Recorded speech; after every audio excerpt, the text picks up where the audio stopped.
Welcome to our spring quarter Friday seminar. And great to have so many people in person, and I hope that every week we'll have even more people here. You know, the university said we can choose if we want to have the mask on, and I think if you're not speaking or just sitting there, that's a good idea, but it's up to your choice. If you want to be heard when you ask a question, you won't take it off for a second, again, up to your choice. And great to have you here. I just want to remind all the students I'm the instructor on record this quarter, and so you need to submit your questions on Canvas by Tuesday, or do the 750 words essay instead. Don't ask me about late submissions. Just pick what you want. And we're going to have a very diverse 10 weeks, so I think it's going to be fun to be here every Friday. But if you are unable to be here, talk to me ahead of time so we can find other options. So today I'm really happy to have Professor Jonathan London here with us. And actually, I didn't plan with him, but I'm going to kind of ask him on the spot. Jonathan is a professor at the Department of Human Ecology, Community of Regional Development. And that's just the title. If I will keep reading you all the other institutes and centers and graduate groups that Jonathan is working with, it's a very long list. And what's very unique about what Jonathan is doing, that I think it's one of this amazing combination between a practitioner, someone who is actually moving communities and making change, and a scientist. And you know that many times we ask our presenters to tell us a little bit about their background, about their academic history and other history. And I think that in this case, for you guys, that all of you are the mix of people from the academia and practitioners. Everything we're doing here is applied. It would be really great to hear from Jonathan. So welcome. Great. Thank you so much, Ms. Gill. Gil, someone I've admired for a long time, both as an applied scholar and a neighbor over the years as well, and connected through community institutions. So thanks so much for the opportunity. Thanks for being here, everyone, to spend your Friday afternoon with me.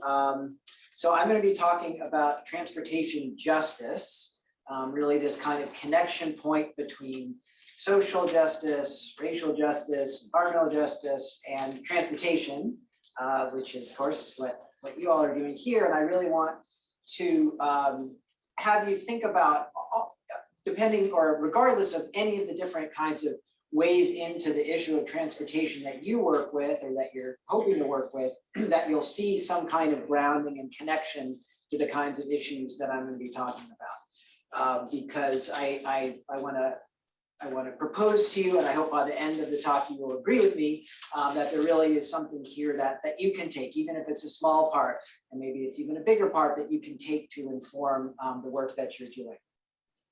So overall today, I'm going to kind of lay out a little bit of conceptual work. I know Gerald heard me all fall talking about too much theory, probably, I don't know, in our community development theory class, but a little bit of theory just to kind of lay the groundwork about these kind of topics and words, and I'm using environmental justice, transportation justice. What is that? So I'll lay that out for you. And then I'll be presenting somewhat briefly two different transportation justice oriented research projects that I was fortunate to take part in and help support. So just a little bit of my own background, as Gil was asking, in fact. So I've been working in the field of environmental justice for many years, a couple decades plus. And that work, I should say, really environmental justice, transportation justice a little bit more recently. But that work involved actually work overseas in Brazil and Nepal, looking at community engagement in conservation and natural resource areas. Dissertation work was actually up in the Sierra Nevada on community forestry and engagement of low-income communities, native communities, forest workers in stewardship of the forests, and really interested in those relationships between how are people who are on the front lines, who are dealing with issues in a day-to-day, in some cases, even a life and death kind of way. What are the ways in which they interact with the resources? What are ways in which they can achieve some measure of sovereignty and health and well-being? And then for the last 20 years or so, that work has been focused here, the greater Sacramento region in particular, south of us into the San Joaquin Valley, working with environmental justice organizations, looking at a wide variety of issues: pesticides, air quality, water quality, as well as transportation, land use, and housing.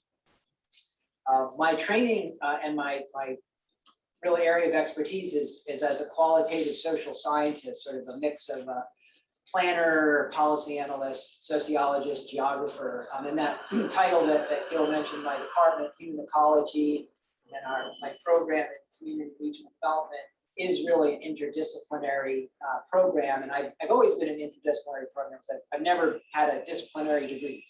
So that's always just been the basis of my way of thinking about the world and working, is really how do we bring different kinds of areas of expertise in the academy, engineers, social scientists, humanists, biologists. How can we bring those together to understand these really complex issues of the environment-human interface connected to justice? And then also a real emphasis on connecting universities and communities, and creating more just partnerships that are mutually beneficial, in which the kinds of knowledge that's coming from the university and the kind of knowledge that's coming from community can come together and create really powerful new ways of knowing and new, more applicable ways of knowing. So I say that both to emphasize the interdisciplinary part, but also sort of acknowledging I am a qualitative social scientist. The two projects I'm going to talk about are quantitative, and so I really want to call out that I was very fortunate to work with two first grad students, then postdocs with me, and now professors, Alex Karner and Dana Rowan-Gould, who really anchored the quantitative modeling dimensions of the project. So very important to give credit where credit is due. And both a thing that TTP? Yes, they were connected with TTP and engineering, and Dana was also in ecology. Oh, Dana was in the ecology. Yeah. They were both here in this seminar for many years. Yeah, great. So who knows where this may lead? This could be the launch of a brilliant career. I'm sure it will be. I guess just to say, we've had some really good collaborations over the years with ITS. I also helped found a research center called Center for Regional Change that does interdisciplinary work around connection between all kinds of issues in transportation, land use, housing, environment, education, youth, all with kind of a sustainable development and social equity dimension to it. Okay, so now I want to kind of take the first of three chunks of the talk today and lay out some of this conceptual framework. So this is based on a paper I wrote with Dan and Alex and a third colleague, or fourth colleague, I suppose, called From Transportation Equity to Transportation Justice Within, Through, and Beyond the State. So really thinking about, and we had in mind transportation planners as well as transportation scholars to help us think more critically about these terms.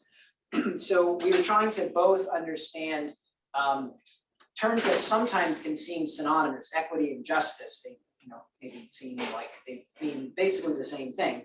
But in fact, they have different meanings and different kinds of social bases. So where justice is really about social change and more of a sort of a transformative dimension of changing the political and economic and social and cultural bases.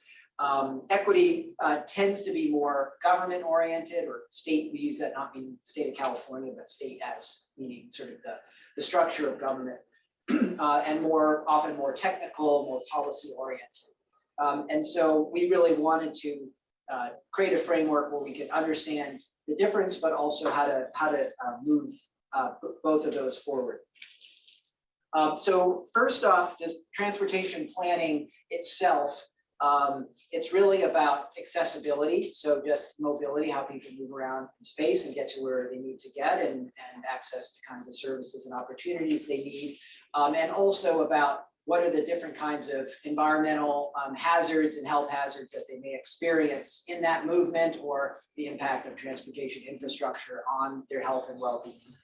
And we understand, and perhaps you've been hearing this in your classes, if not, you should demand it, that there really are these inequitable impacts of transportation infrastructure in terms of the negative impacts and access to transportation resources and systems in terms of inequity in access to opportunities and resources. And this disadvantages disproportionately low-income people, people of color, immigrants. We were just talking about the disabled community, people differently abled, and others. So we're really looking for justice. We're looking for the desired state of everyone having access to these kinds of resources and no one being overburdened by these negative implications or externalities. So just kind of laying it out again, the benefits and burdens on the one hand, and then the third piece is the participation or access to decision making. Of course, they start the landscaping right when we start our talk, because there's another element of justice which really is about sovereignty or democracy and how people are being able to influence the decisions that are affecting their lives. So let's take first transportation equity. So it tends to be more technically focused, more expert oriented. There's often sort of mapping and modeling and quantification involved. There is public involvement, but it's sort of on the state's territory, showing up for a public meeting, making a public comment in a letter, but not really running the process. And it's often looking at the impacts of a project after the fact, as opposed to envisioning what a just future could look like. So in contrast, transportation justice is really about inclusivity, bringing together all the different kinds of stakeholders who may be affected by a given decision or infrastructure investment. It brings multiple different kinds of knowledge, technical knowledge, as well as embodied knowledge, the knowledge we all have about how we experience the environment day to day, and multiple kinds of scales. The public involvement is meaningful in the sense that it's decisive. It's really not just commenting on a policy and maybe influencing it to some degree, but really driving it in some kind of much more substantive way. And then, as I mentioned that term before, it's potentially transformative, not just thinking about how do we reform or tinker around the edges, should, the bike lanes be this wide or this wide, but really, what's the overall mobility structure? What's the overall mobility reality for people in a given neighborhood or a given city, and who's making those decisions, and what's really the ultimate impact on people's lives? So a little bit in terms of the policy structure that sets up equity and justice. So first, really important fundamental policy basis is the 1964 Civil Rights Act, particularly Title VI, which looks at the inequitable impacts of any kind of federal action or any action based on and drawing from federal funds, which is many things. Things flow down to the state and to local, to the universities as well. So we're subject to Title VI, and this is really the pivot point, the foundation that so much environmental justice and so much social justice, racial justice, for all kinds of issues, whether it's pollution or policing, the Civil Rights Act is crucial. So if you're interested in these issues, you should be familiar with this act, because it really sets up and enables all of these subsequent kinds of policies. Another one is the Executive Order 12898 signed by President Clinton, 1994, that directs federal agencies to create environmental justice policies to support the state, the sort of the condition in which no population is inequitably affected by environmental contaminants, and where there's full and meaningful engagement of those populations in decision making. And that has now rippled through even now, 30 years later, to influence everything from federal Department of Transportation, Caltrans. They're all drawing on this executive order. And even more recently, people know this guy, yeah, Buttigieg. So in now his role in secretary, he and his administration, of course, advancing racial justice and racially just outcomes through the transportation system through another executive order. And that's also been part of, would have been part of Build Back Better, and hopefully will become that way, and a key part of the Biden administration's overall approach to social, racial, and environmental justice. So it has a strong policy base. It's not just an academic kind of left-wing conspiracy. This is sort of in the mainstream of American politics. So I want to just go back a little bit into some more of this sort of conceptual orientation. So in terms of the state-centric focus, so this is where we're talking about what are the different kind of systems that are based in government, in public policy, in planning. And so it's looking at issues of equity, both in terms of, again, mobility, how people get access to places, and their impacts, and it's quantifiable, but it hasn't been transformative. So largely talked about that as well. So environmental justice then, as a academic field and as a social movement, has really tried to question that notion of the state-centric approach. And it's seen the state not just as an ally for social justice, but also often as an opponent. We have to look at the fact that freeways have blown through communities of color for a very long time, and in some cases are continuing. But you just need to look at Route 99 going down through Sacramento, that really divides the west, richer and whiter neighborhoods from on the east, lower income communities of color, and it's a moat. And there's this sort of sense of like, you don't cross a moat. It's a physical manifestation of racialized land use, and the view that people ought to be segregated. So this is this key infrastructure. If you've been through Stockton, kind of that cutoff with 5 to the 99 Route 4, that nice flat highway just obliterated the old Manila. Now they call it Little Manila because it's so diminished. But this was a really thriving Filipino community up until the advent of this freeway, I believe in the 60s.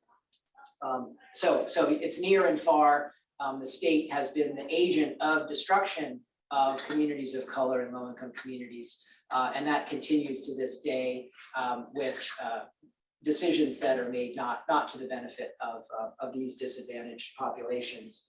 And you don't need to go you don't need to go very far and scratch the surface in American society to see these sort of racialized legacies. And it's an important list also to put up there, even though this is a transportation seminar, that transportation is just sort of one strand in this much larger kind of social fabric.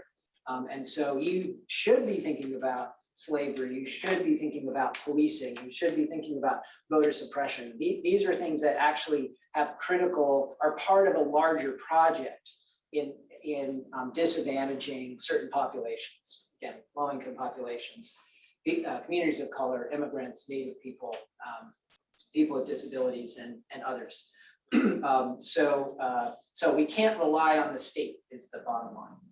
So then we contrast that with a society-centric approach. So looking at the people, the communities, the social movements, and how they're fighting for social justice. Again, sometimes in opposition to the state, sometimes in alliance with the state, but always in defense of those most frontline and fence line communities.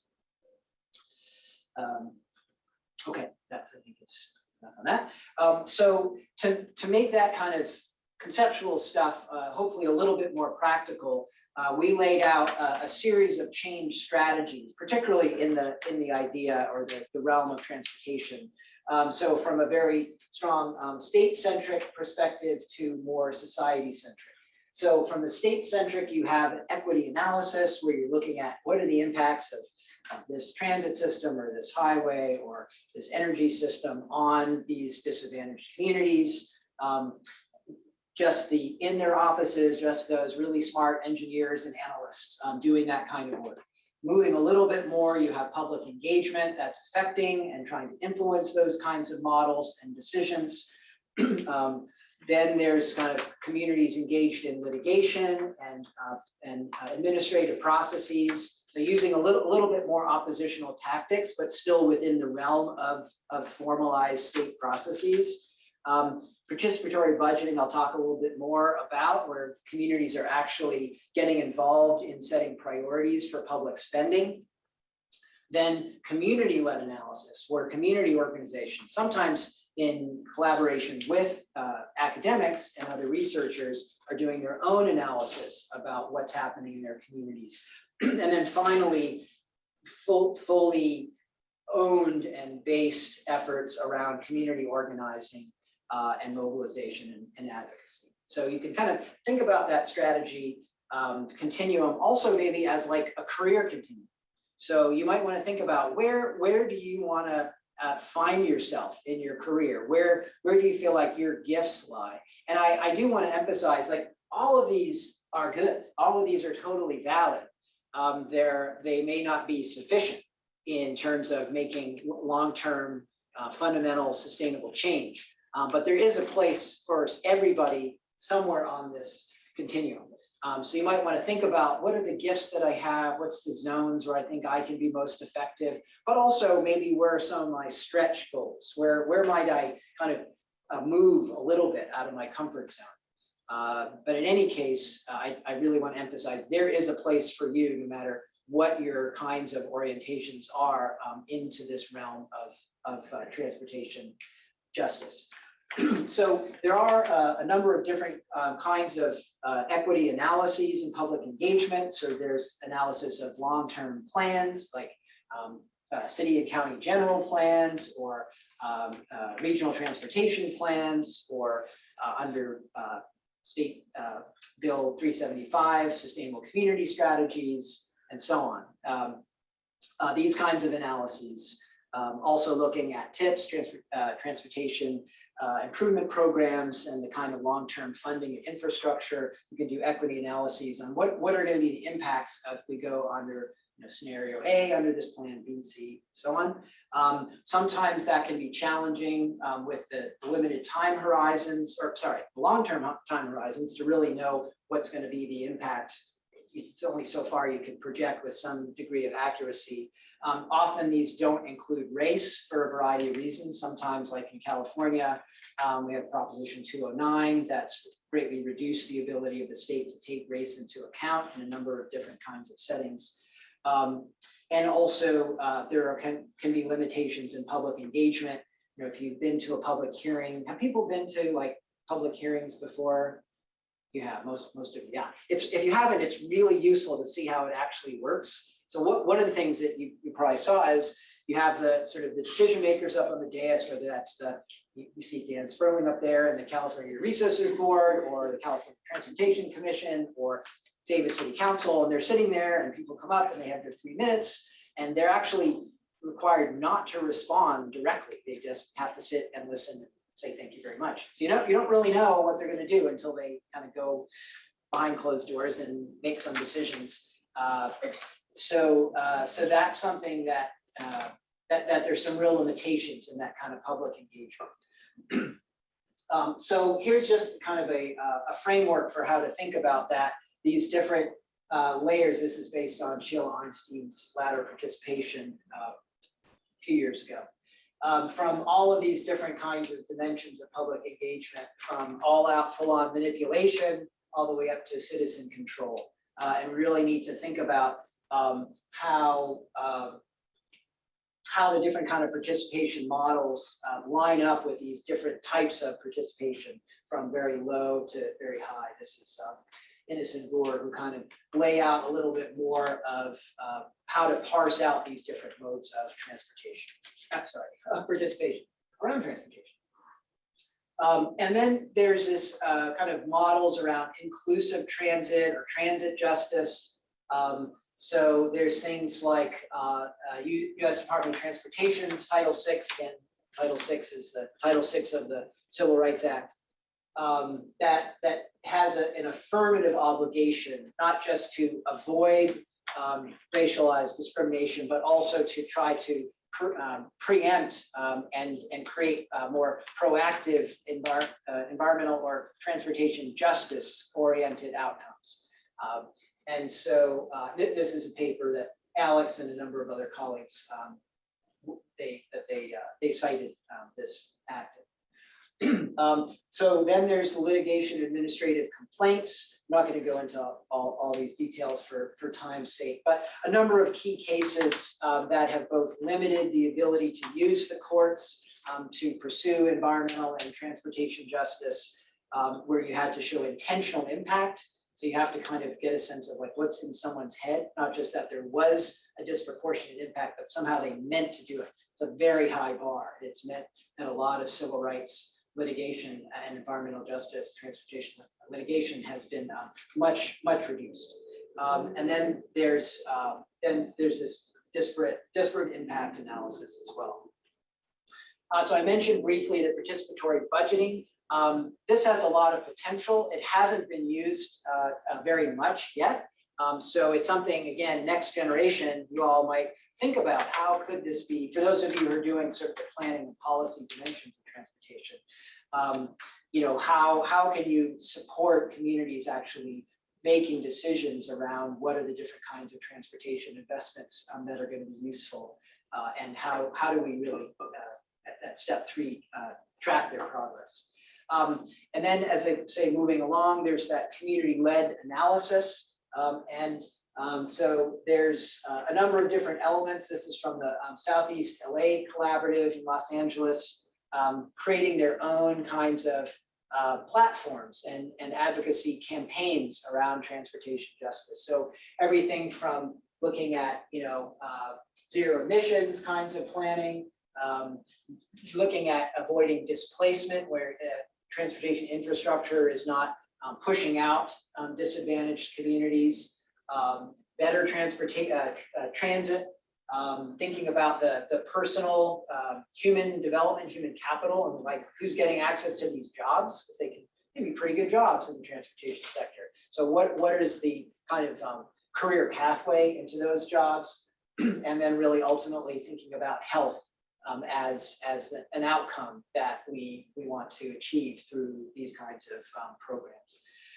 And then finally, the community mobilizing and organizing. So things like these sort of bike fests. This was Ciclovia in Bogota, Colombia, all the way back to the 70s, to pop-up bicycle lanes in Dublin just a few years back. So different ways that communities are kind of reclaiming the streets and saying, like, we don't want to just tell you you should do a bike path here or improve active transport. We're actually going to make that happen on the street, you know, at the street level, at the embodied level, by doing it ourselves. So it's sort of a very direct action way of doing transportation planning, not waiting for the state to come up with these plans, but actually putting them into practice and pushing the state to come along for the ride, so to speak.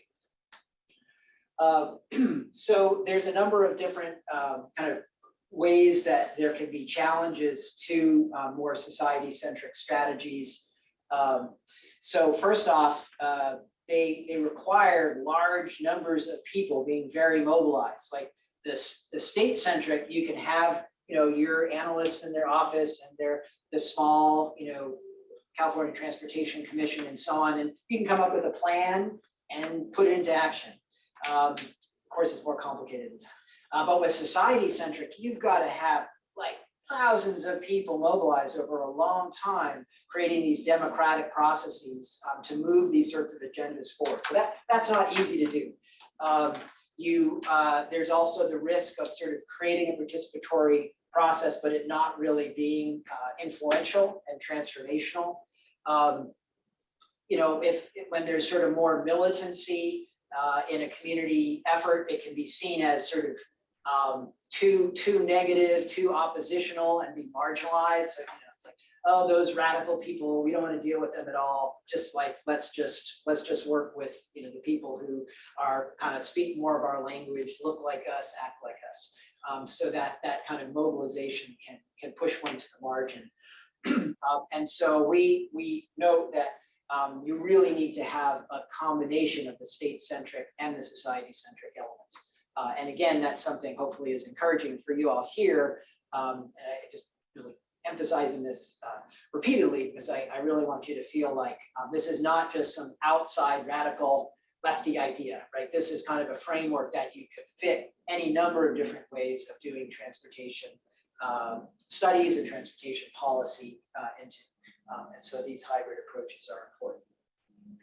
So just a couple of examples of this. So in the San Francisco Bay Area, there was the development of these metropolitan transportation plans to create a plan for the greater Bay Area. They call it the One Bay Area. It had their metro transportation plan. It had their housing, regional housing needs assessment, and a number of other different planning frameworks. And the typical way was that MPO creates these sets of scenarios, and then there's this kind of environmental analysis document, and they chart out all the different potential impacts of the scenarios, and then they pick the best one, and maybe they comment on the state's, in this case, the regional government's plan. But in this case, a coalition came together calling themselves the Six Big Wins Coalition. And they actually created their own scenario. It was the Justice, Transportation, and Jobs scenario. It's called the Equity, Environment, and Jobs scenario. And it created really this comprehensive, holistic view of what a socially, environmentally, racially just Bay Area would look like through the lens of transportation as well as the economy. And it actually outperformed on a number of measures the preferred alternative from the MPO. While it wasn't selected as the final alternative, that would have been quite a high bar of success. A number of the key components of that did end up in the preferred and final alternative. So these were the six big wins. So affordable housing, local transit, this investment without displacement, healthy and safe communities, economic opportunity, and community power. So it's a really great example of what can happen when you have mass mobilization, a clear campaign connected to specific state processes like Metropolitan Transportation Plan, and I would add allied researchers. So actually Alex Garner played a really key role doing consulting work with the Six Big Wins collaboration, or Six Big Wins coalition, to help model these things and show what the actual outcomes would be of adopting these kinds of needs. So finally, there's just to kind of think about how this all comes together. So first off, we need to just think beyond the state. We can't just be limited to the formal process as it's laid out now. We need to also bring in society-centric or social movements, community-based. That needs to push those kinds of state actors, both working within the system and pushing from the outside of the system. There needs to be these ways of building community power, and ultimately to move, our argument is, from a transportation equity view, which is sort of where we are now, to much more of this transportation justice orientation. So that's the first part. How am I doing on time? I lost count exactly where I am. Around 15 minutes. 15 minutes left? Yes. Yeah, okay, that's great. Great. Well, let me actually pause just to, because that's a lot of talking. And there'll be questions at the end, but there's any kind of like clarification terms, just so you can kind of integrate and not feel like you're running behind the curve, anything that I can clarify? Okay. No, Oh, I'm online. they're just main questions, no clarification. Okay. Just gonna take some water. Okay, well, let's keep going. All right, so that's kind of the conceptual framework. So now I just want to show a couple examples of taking more of a transportation justice approach analytically. So this was work that Yijie Wu, who's a grad student in engineering, Dana, myself, and Alex did. And at different times, we had some other grad students working with us, including Afore. At an earlier point, she was a geography PhD student, and worked on an area of an analytical tool that had been created by people like James Woodcock in the UK, Neil Maislish here in California, called IFM, the Integrated Transportation and Health Impacts Model, IFM, and a way to basically to integrate health and transportation. And how do we understand what are the impacts of different kinds of transportation plans and policies? So that's what we really wanted to use IFM to be able to figure that out. And how does that vary across different physical communities and different demographic groups? It's really based on understanding these different experiences of the transportation system. So it's based on physical activity from mode share, essentially, from auto-centric to active transport. And I know a number of you work on those kinds of issues. People like Susan Handy, of course, world expert in that. So what does it look like when you get people out of their cars? Both in terms of the activeness, but then also the injury and risk, and air pollution. These are kind of like the three variables. So just looking at that a little bit more holistically, you have data on physical activity that's based on these large-scale travel surveys that the MPOs do, a health survey to understand both baseline conditions and change over time. So these are sort of two major data sets. There's data on air pollution, both looking at vehicle emissions, modeling that of what are the different kinds of impacts of transportation quality and spatial relations, meteorological models of airflow, demographic data like the census, and then you have these scenarios, land use, transportation, housing scenarios, which I'll talk more about.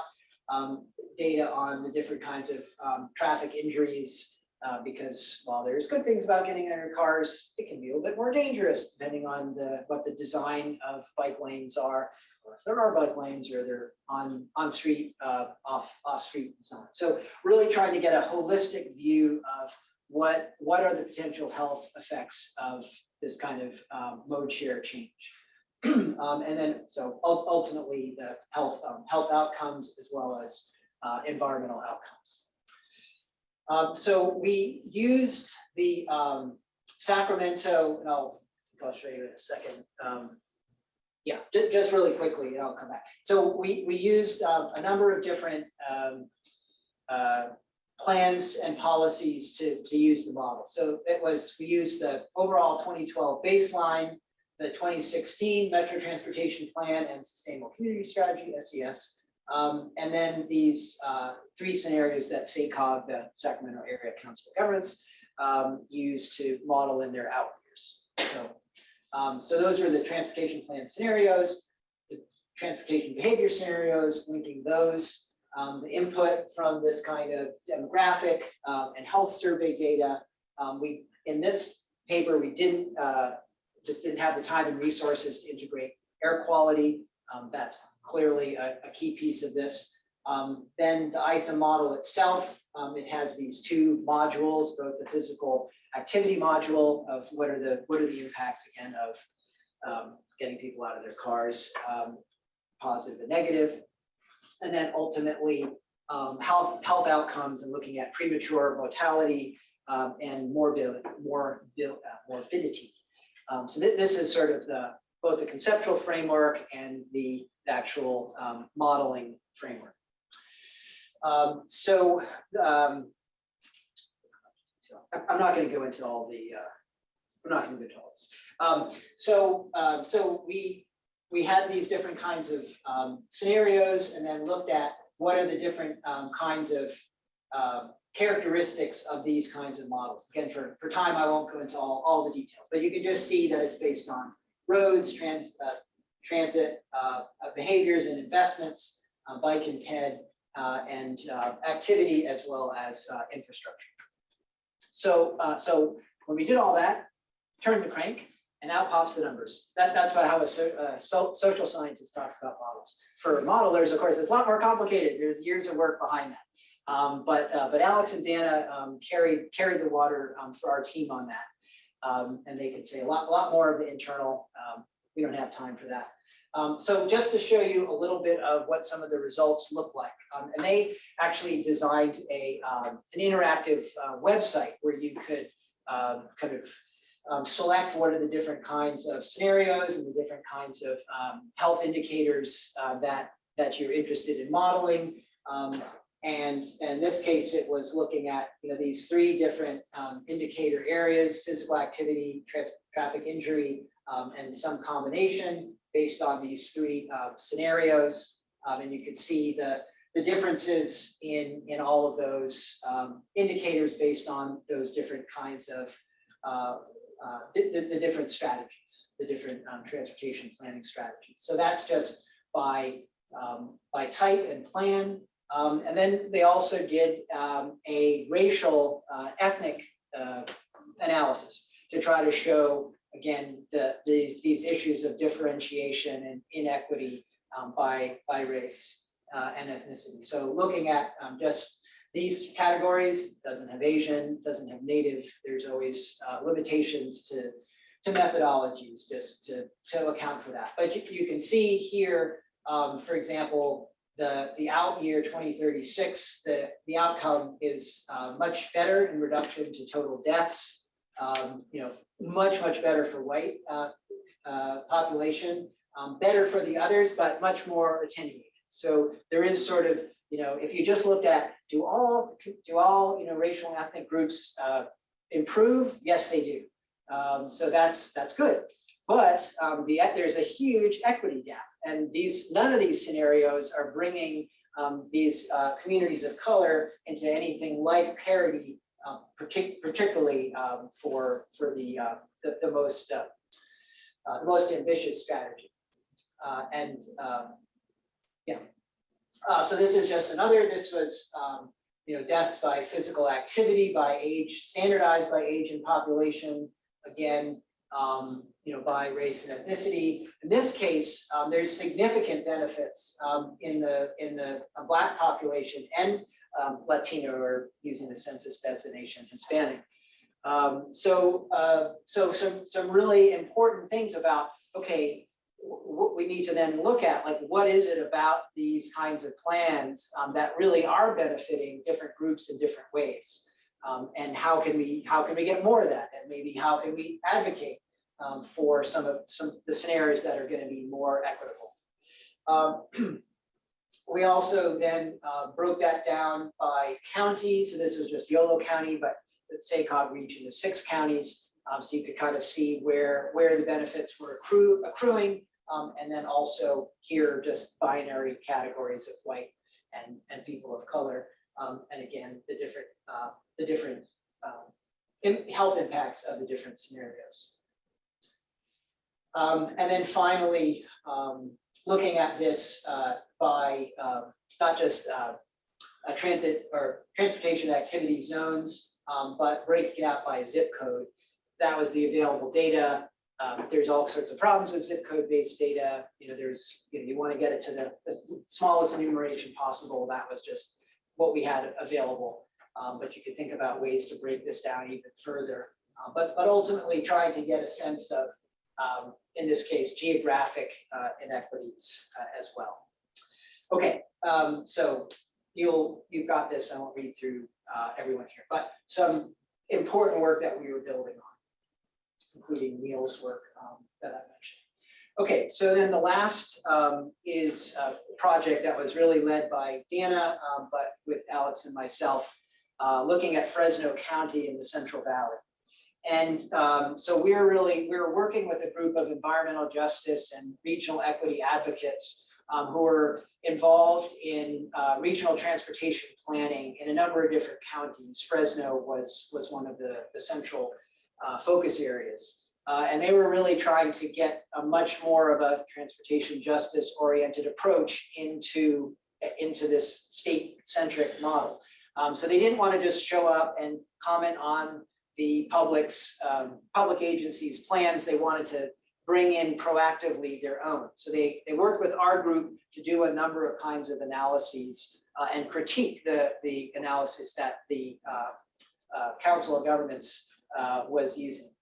So here we are looking at what are different ways to do this kind of environmental justice and transportation justice analysis. So it's first identifying the communities of concern and then comparing the outcomes across those different communities.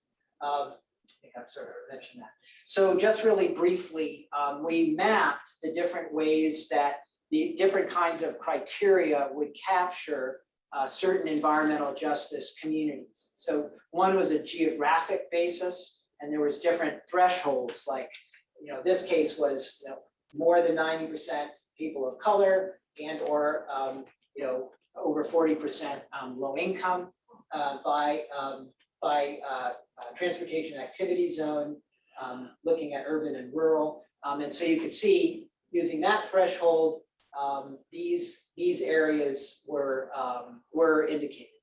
And one of our points was thresholds matter. So depending on how you set those numbers, there's going to be a really great difference in who's captured and who's not. A really different way to do it is population-based, population weighting.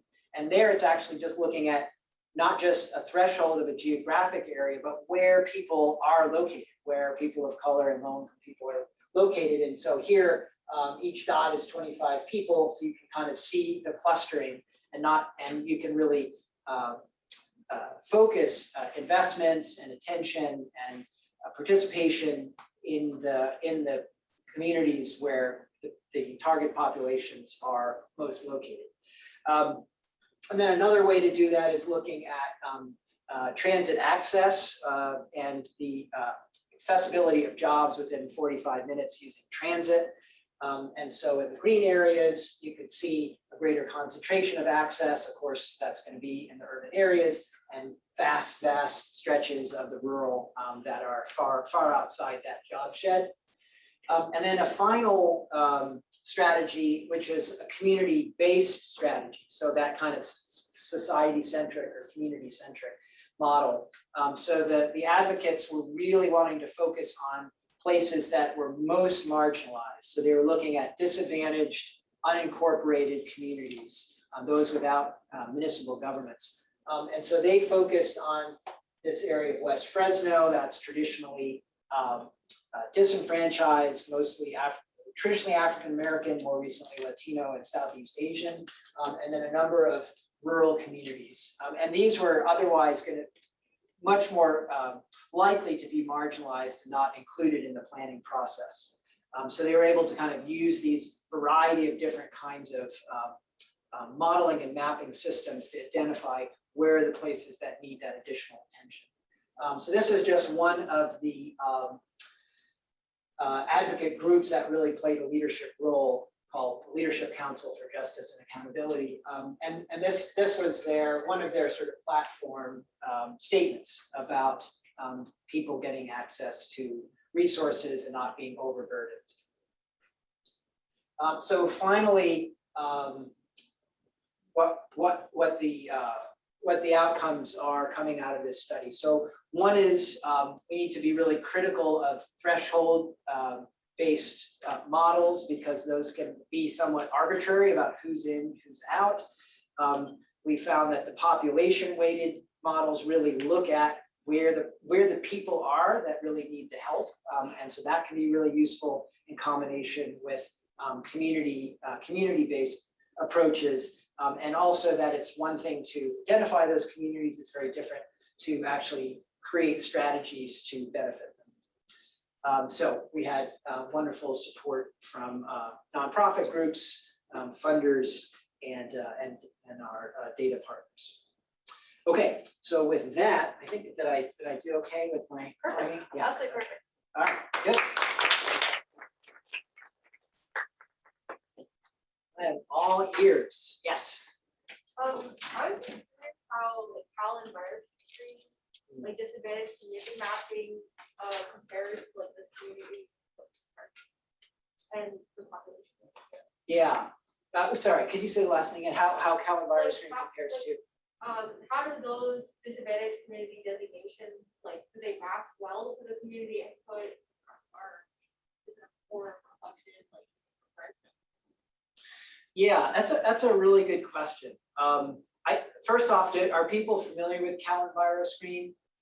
Some people a little bit. Yeah, so it's the state of California created this environmental justice mapping system to identify the places with the highest pollution burdens, the greatest degrees of presence of sensitive receptors, people with asthma, for example, pre-existing conditions, and then other kinds of social vulnerability factors like poverty and unemployment and linguistic isolation, other things. So that's been used to designate the allocation of cap and trade, climate, greenhouse gas reduction funds, and other kinds of funds.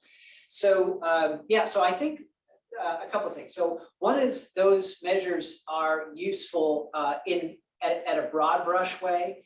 In rural areas, they're much more problematic. They use census tracts, but in rural areas, they're huge, and you could have, a really small community, farm worker community in one little portion of a census tract.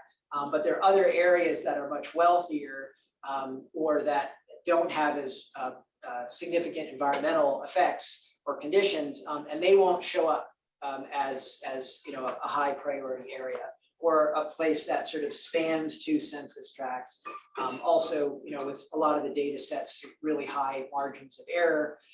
So every system has its positives and negatives, and I would say there again, it's a really great tool, but not sufficient. So if it's linked with more community-driven approaches, and you bring those together, that can be really powerful. That's a good question. Yes. Actually, I have two questions. First, how large must the minority and low-income population consider for the environmental justice in the transportation aspects? How large is the population? Yes. In the Fresno example? Generally in the California. Oh. All right, trying to track this. So how large is the minority population in California? Yes, for the environmental justice. I see. Well, if I have you right, so it really varies by place, right? I mean, there's communities where it's close to 100% people of color in a lot of these farm worker communities, for example, in the Central Valley, and areas where it's primarily white. So you really need to have different kinds of approaches that match those different kinds of conditions. But I think one of the things that we were saying in the Fresno case is that you really need to be careful about where you draw the line. Like it can be somewhat arbitrary if you say, people of color have to be 50% or 60 or 70. That's not based on any kind of objective measure. It's sort of a measure of convenience. And that's why, for example, we said with the population weighted, you don't have that threshold. You just say, here's our population of concern, no matter how many people there are and wherever they are, that's where we're going to focus attention.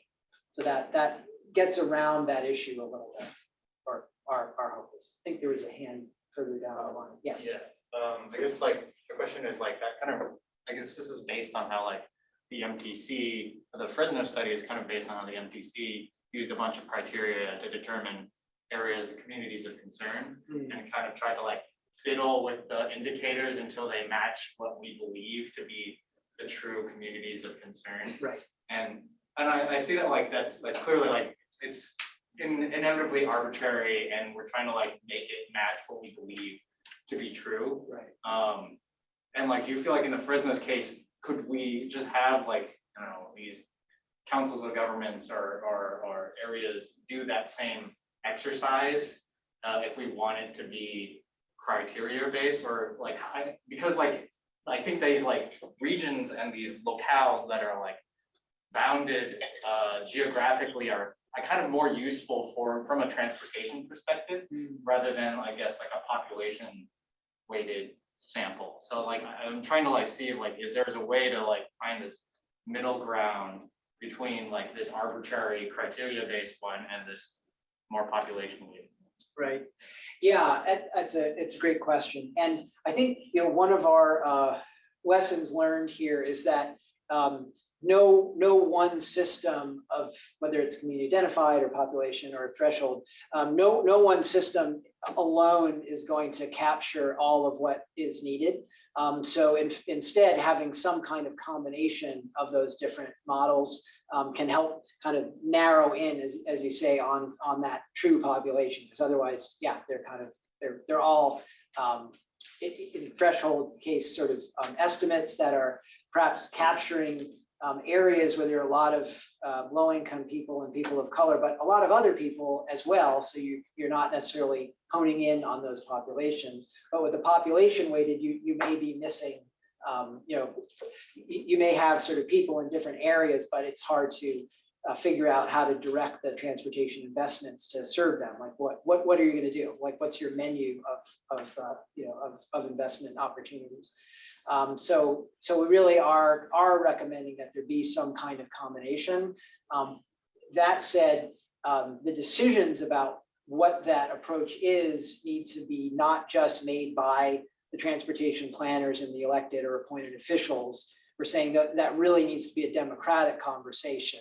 And so bringing in those community approaches, that kind of the community direct residents and advocates can create a much more robust system that's not relying on these otherwise arbitrary decisions.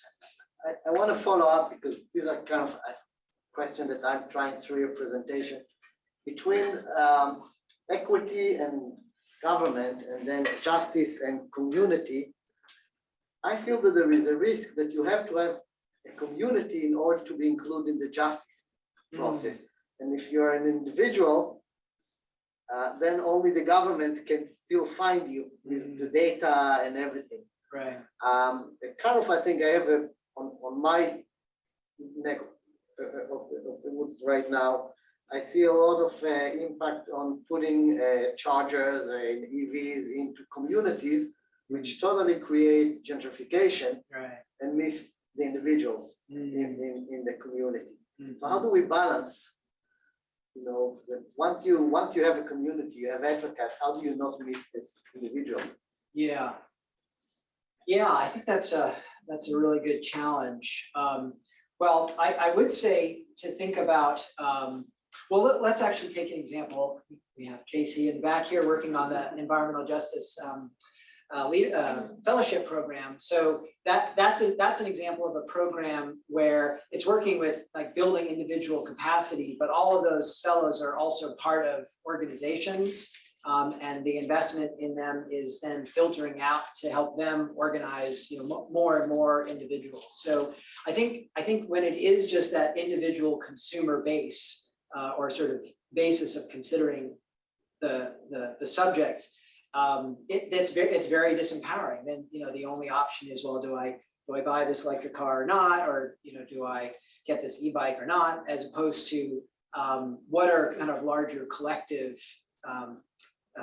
decisions or kind of larger structural changes. And you just can't do that as an individual. And so that's where kind of as a my strength as a social scientist says, well, what are the means that people can get together to organize? And that's our program that you called out, community and regional development. It's like, how do people come together to solve problems they can't do on their own? Because these, you're never going to match the scale of the MPO with a community organization. But if you but in the Bay Area, where you built up this coalition all around the Bay with labor and transportation and housing and environment, that moved the dial, if it was a bunch of individuals, coming and testifying at the commission hearing, it probably wouldn't go so far. So that you really do need to scale up. Otherwise it really is a question of these consumer choices that, don't get us to these transformational changes. That's a really important point. Yes. Oh, yes, here in front. Yeah, so my question is more from the practitioner's perspective. Hmm. So when we talk about society-centric approaches, I think academia has an important role to play in terms of redistribution of knowledge and practices to the community members. So in your experience, like what are the best ways to do that? Because often community members, they don't have full picture of any project or policy being implemented. They don't know what are the benefits or disadvantages of those things. So how, as an academicians, we can help in that process? Yeah, thanks for that question. I think just overall, I would just agree with you that relationship or partnership between communities and academics can be a really powerful partnership, a real social change-based partnership, and that's what we've really tried to do myself. What I've tried to do with my colleagues, Alex and Dana, and with our Center for Regional Change is, and I should say also here, a partnership between the Center for Regional Change and ITS to create this thing called the Transportation Equity and Environmental Justice Advisory Group that really is bringing together, the best academic researchers here at Davis, and then through the ITS networks at all the other, or many of the other UCs, and transportation and environmental justice activists. And the activists are both commenting and trying to, commenting on and trying to influence and inform the research that's going on here, but also then be able to use that research to support their advocacy. I think ideally,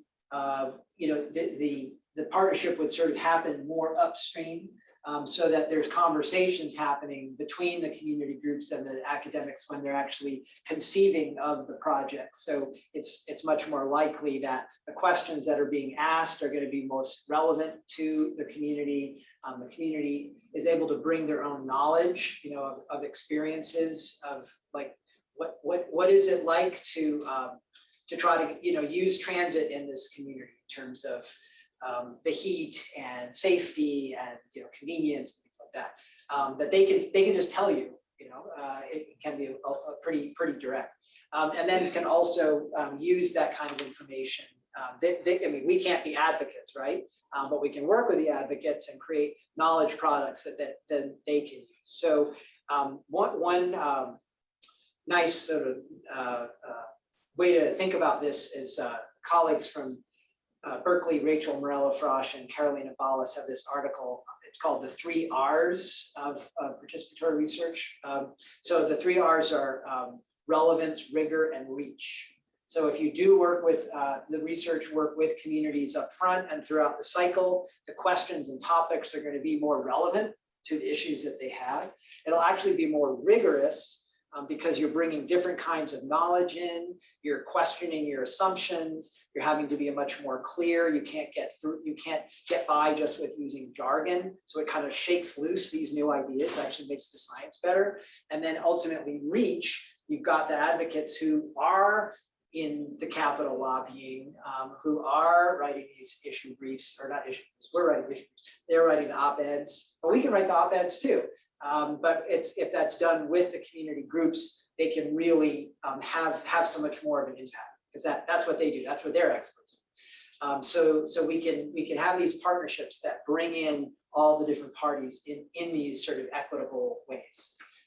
and developing those sorts of skills to do that participatory collaborative research is really important. So I hope that you do that in your work. I think you had a question about that. First of all, to Gil's really interesting question, that was something that I think has been the transit advocates, but also researchers have dealt with too, right? And when you put in really, really good public transit systems, you also have gentrification issues. And I think identifying a community as a place plus its people first might help address that. But yeah, it's a really, really, I think, tough problem to have to solve across the state. My question is in regards to more recent at the state level requiring EJ elements in general plans where Cal Enviroscreen has identified disadvantaged communities. Do you have any experience with the more recent efforts and how this might dovetail into the work that you've done? Yeah, that's a great question. I'll answer that one. I will say though, and just support what you said, Gil, and you're lifting it up again. Yeah, that issue of gentrification displacement is so important. That's a crucial, social and environmental, racial justice question, and so that's where, for transportation planners and analysts such as yourselves to also be thinking about housing and land use, that really need to connect those together and not work in silos. But yeah, in terms of what you just mentioned, so I know you know this, but just to say it, so it's Senate Bill 1000, SB 1000, that requires cities and counties to create EJ elements in their city or county general plans, either to have an element or have environmental justice weave through. So I think it's a really innovative approach. I think it has a lot of potential. I have a colleague in my department, Catherine Brinkley, has this amazing database of all of the general plans in the entire state. And then she's got these sort of techniques to do language analysis to look at how often terms are used, where they're used next to each other in a plan or not, where the divergence and convergence is. So she actually has a wonderful data set to understand both the current state of general plans, but also then be able to track how SB 1000 is kind of rippling through over time. But I think there are a number of really good examples of this. That said, general plans, lack teeth to some significant degree. The councils can have the finding of overriding concern and just put the auto model there anyway, as long as there's not, some other kind of state or federal guideline preventing it. So again, I would say that's where the state-centric things like an SB 1000, land use element or housing element, together with the social side of the pressure to make on the council to make sure they actually follow through, with those policies. But when those two things are together, I think it could have some really wonderful outcomes for the state. And I think it'd be a good project for students to look at. Actually, be a good thesis or dissertation. Yes. To that last thing you said about follow through, what mechanisms have you seen to make sure that that these things are followed through on, and that it's not just a process of bringing in the community to say, oh, look how popular this is, and then when something's actually implemented, it tends to go with people's own career interests and the financial incentives and not really what the community wanted. How do you avoid that? How do you avoid that? Yeah, well, I tend to think, and as a social scientist, sort of systematically about that. So sort of in the upstream part, there's building those relationships, both creating those community coalitions, but also relationships between community groups and the agencies, that you can have some sort of basis of trust. Just as one example, major area work that I'm doing now is on AB 617, which is looking at locally based air quality monitoring and management. One of the things we found is that the places that are most successful in implementing that have had a history of these really strong collaborative partnerships between agencies and community groups. And those that are really struggling either have had a conflicting relationship, but the worst has been a place where there's no relationship, and they're having to kind of implement this thing on the fly in this very, very quick timeline. So investing in that collaboration, trust building, relationship building goes a really long way. And then designing the process very intentionally. So there are these touch points all along the way where community groups are really influencing the structure and the process and the outcomes of the planning and the implementation process. And that there are, that there are champions of that community along. And, I know I'm sitting here in ITS, so I don't know if Dan's on the phone, but I would say, Dan is certainly, Sperling is someone who's using his platform in the academy and on CARB to support those kinds of community interests. A number of the other CARB members, they have now one of the members is from an environmental justice seat. So that's like a major innovation to be able to actually institutionalize environmental justice in the decision-making structure. CARB also has a high level environmental justice staff position. So and Caltrans has an environmental justice division or program. So that's another way to make sure that there's this sort of infusion of environmental justice into the agencies. And then things like Title VI and the Civil Rights Act to really make sure that, that's even as a lot of the Civil Rights Act is being degraded through court cases and voting rights and other things, it's still pretty powerful.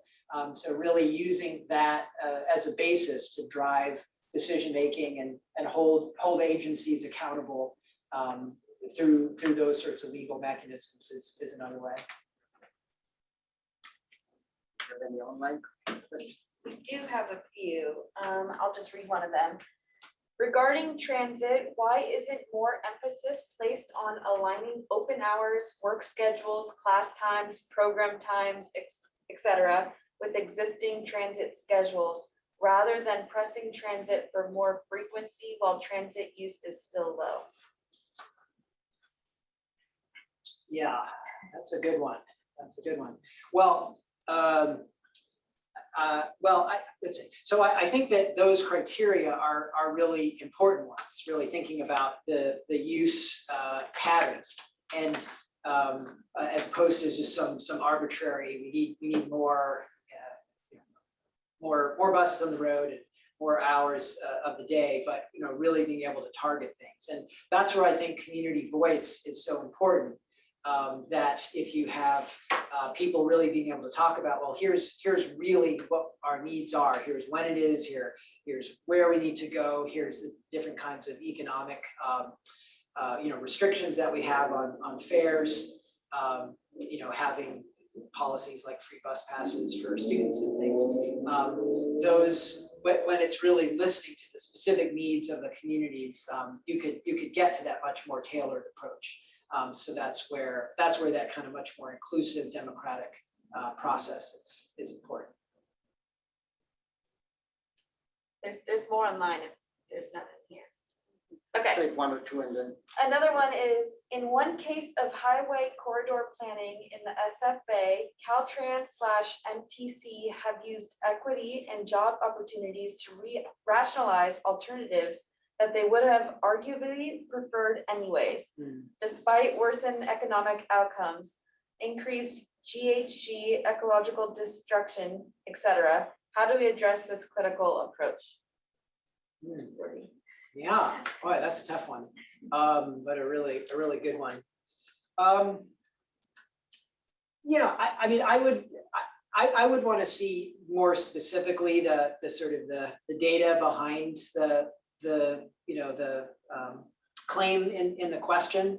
I just literally don't have it, so I can't argue with the specifics of it. But I would question the premise of really opposing equity to all of those other things. I mean, if you're thinking about GHG, you're also thinking about co-pollutants.